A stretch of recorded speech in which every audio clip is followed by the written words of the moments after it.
हुआ पाया गया या कूड़ा कचरा इधर उधर फेंकता हुआ पाया गया तो उस पर कानूनन अपराध और साथ ही साथ कड़ी कार्रवाई और साथ में चालान भी काटा जा सकता है। जी हाँ दोस्तों,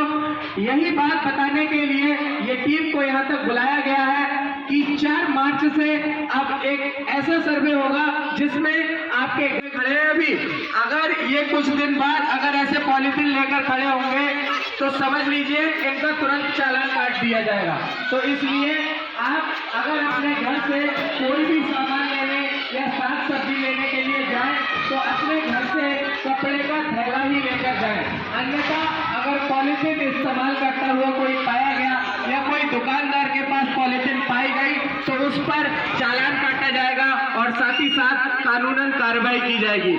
जो कि एक बार बनने के बाद उसे आप खत्म नहीं कर सकते। चाहे उसे जला दें आप, चाहे उसे जमीन में दफना दें,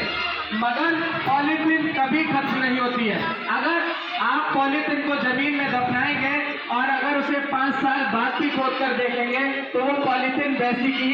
वैसी निकलेगी, मगर वो पॉलीथिन कभी खत्म नहीं हो सकती है। तो इसलिए हमें नहीं या कोई गंदगी फैला रहा है या नहीं, तो इस पर नगर निगम द्वारा सर्वे के दौरान अगर कोई भी गंदगी फैलाता हुआ पाया गया या कचरे को एक साथ मिलाता हुआ पाया गया तो उस पर चालान काटा जाएगा और साथ ही साथ कानूनन कार्रवाई भी की जाएगी। और साथ ही साथ मैं आपको बता दूं कि सरकार ने प्लास्टिक यानी कि पॉलीथिन पर